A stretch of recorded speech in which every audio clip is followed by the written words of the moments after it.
February 2026. The water of the Arabian Sea is calm, but the air is electric with the threat of total war. For the first time since the devastating 12-day war of last June, the United States has deployed what President Trump calls an armada to the doorsteps of the Islamic Republic. At the center of this storm sits the USS Abraham Lincoln. This isn't just a ship, it is a floating fortress, a 4.5-acre piece of sovereign American territory carrying the world's most advanced strike aircraft. F-35 Lightning IIs and F/A-18 Super Hornets sit on the flight deck, fueled and armed. Accompanying the Lincoln are 3 Arleigh-Burke-class destroyers, each bristling with over 90 Tomahawk cruise missiles capable of striking any bunker, any missile silo, and any command center deep inside the Iranian plateau. The president's message from the White House was as blunt as it was terrifying. "The big ships are there for a reason," he told the press. "We are watching Iran. They know what we want, and they know what happens if they don't deliver." But what exactly is the reason? To the world, it looks like a preparation for an invasion. To the Pentagon, it's maximum pressure 2.0. But to the leadership in Tehran, it is an existential threat. They remember the strikes of 2025. They remember the smoke over their nuclear facilities. And this time, they are promising that the response will not be measured. It will be, in their words, a regional war that will burn every American interest in the Middle East to the ground. As the Lincoln Strike Group moved into its final position this week, the Iranian Revolutionary Guard, the IRGC, countered with a move of their own. They announced a massive, live-fire naval drill in the Strait of Hormuz. This is the world's most critical choke point. 1/5 of all the oil traded on Earth passes through this 21-mile-wide gap every single day. If Iran pulls the trigger and sinks a single tanker, or blockades the passage with their thousands of new sea-based drones, the global economy won't just stumble, it will collapse. We are talking about oil hitting $150 a barrel overnight. Gas lines, power outages, and a global recession. The stakes have never been higher. But while the world watches the ships and the missiles, the real spark for this conflict didn't start at sea. It started in the streets of Tehran, in the middle of a winter of blood. While the American armada was crossing the Indian Ocean, Iran was already tearing itself apart from within. The January uprising of 2026 was unlike anything the regime had ever faced.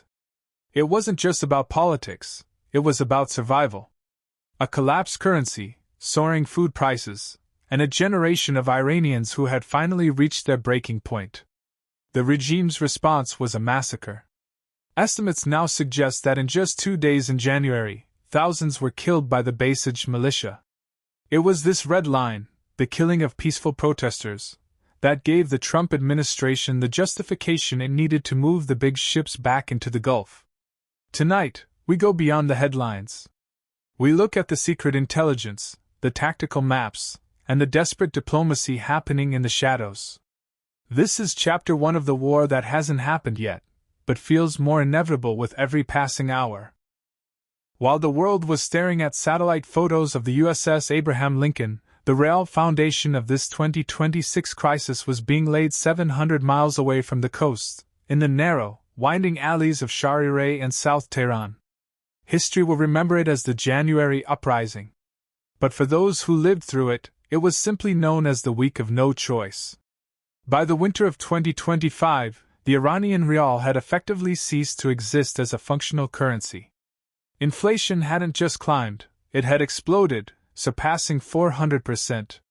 Imagine walking into a market where the price of a loaf of bread changes between the time you pick it up and the time you reach the counter. This was the daily reality for 85 million people. The social contract, the silent agreement where the people accept restricted freedoms in exchange for stability, had finally, irrevocably shattered. It began with the butchers.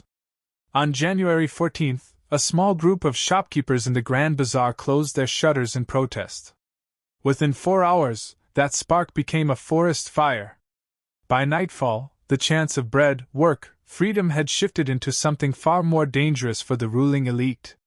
What made the 2026 uprising different from the protests of 2022 or 2019 was the participation of the Gray generation, the older, conservative Iranians who had traditionally been the backbone of the regime.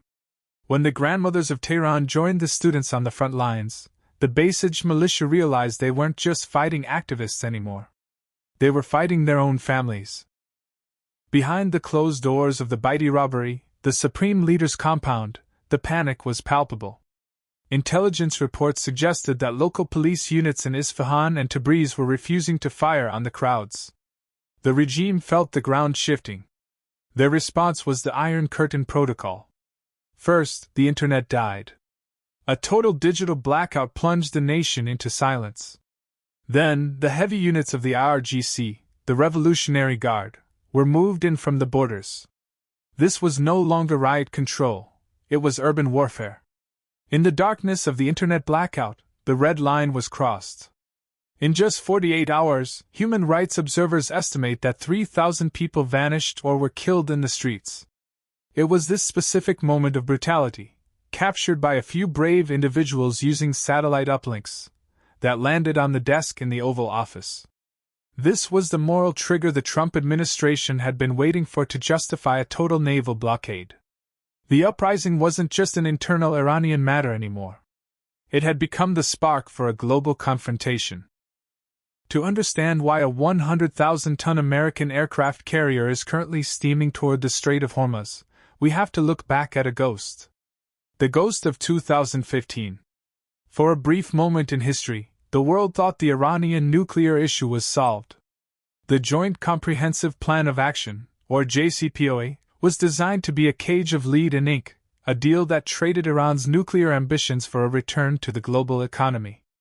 But in the halls of power in Washington and Jerusalem, that cage was always seen as a ticking clock. The tragedy of 2026 didn't happen overnight. It was the result of a decade-long maximum pressure campaign that finally reached its boiling point. When the Trump administration returned to power in 2025, they didn't just bring back sanctions, they brought back the snapback. In late 2025, the UN Security Council, led by Britain, France, and Germany, triggered a mechanism that effectively erased 10 years of diplomacy in a single afternoon. Every major international sanction was restored. Iran's oil industry, its lifeline, was officially suffocated. But it was what happened in June 2025 that truly broke the world's trust. While diplomats were still talking in Geneva, a decapitation strike, widely attributed to Israel with U.S. tactical support, hit the heart of Iran's nuclear infrastructure. Over 1,000 personnel were lost, and the facility at Natanz was buried under its own weight. Tehran called it an act of war. Washington called it preventative maintenance. This strike didn't stop Iran, it radicalized them. Deprived of their nuclear leverage and their economy, the IRGC shifted their strategy from negotiation to total deterrence. They realized that if they couldn't have a seat at the table, they would flip the table over. By January 2026, the rhetoric shifted. No more talk of enrichment percentages. The talk was now of the final answer, the closing of the Strait of Hormuz. As we move into February 2026, the ghost of 2015 has been replaced by the reality of 1914, a series of alliances and red lines that no one can back away from without losing face. The U.S. Armada isn't just there to stop a nuclear program, it's there because the diplomacy of the last decade has failed so completely that only steel and fire remain as a language. This is the most valuable 21 miles of water on Earth. Through this needle's eye flows 20% of the world's oil and nearly a third of its liquefied natural gas. In February 2026, it stopped being a trade route and became a kill zone. As the U.S. Fifth Fleet moved into position, the IRGC Navy issued a notice to mariners that effectively declared the entire Persian Gulf a restricted area. For the first time since the tanker war of the 1980s, the global economy was held hostage by a geography that favored the defender. The Iranian strategy isn't to fight a fair fight. They know they can't go broadside against a Ford-class carrier. Instead, they use the swarm. By deploying hundreds of small, missile-armed speedboats, they create a target saturation problem for U.S. Aegis destroyers. You can shoot down 10 missiles, but can you stop 60 boats hitting you from 360 degrees at 50 knots? In the first week of February, 3 tankers were hit by unidentified limpet mines. The insurance rates for shipping tripled in 24 hours. The world didn't just feel it at the pump, it felt it in the panic of the stock markets. But the real danger isn't on the surface. It's the silent carpet of lead on the seafloor. U.S. intelligence estimates that Iran has seeded the channel with over 6,000 mines, some sophisticated bottom mines that wait for the specific acoustic signature of a carrier's hull before detonating. Clearing these isn't a matter of days, it's a matter of months. While the world waits for the Navy to sweep the path, the global supply chain begins to fracture. China, which relies on this route for half of its energy, begins to signal that its own peacekeeping fleet is moving toward the region. Suddenly, this isn't just a US-Iran standoff. It's the spark for a global conflict. On February 5, 2026, the ladder of escalation lost its bottom rungs. A US drone was intercepted by an Iranian carrier interceptor. In response, the Armada moved to within 12 miles of the Iranian coast. The two most powerful forces in the region were now staring at each other through the sights of loaded guns. The choke point was closed. The only question left was who would pull the trigger first. Strategic theorists often speak of the escalation ladder, a 44-step framework created by Herman Kahn during the Cold War. It begins with rhetoric and ends with civilian devastation.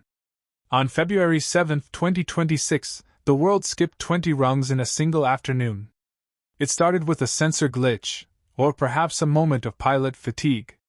A US MQ-9 Reaper drone, patrolling the international boundary, drifted 3 miles into Iranian-claimed airspace. Within seconds, a carrier interceptor drone launched an air-to-air missile. The Reaper vanished in a bloom of white heat. The first shot of the 2026 war had been fired by a machine against a machine. In the unipolar era, the US might have responded with diplomacy.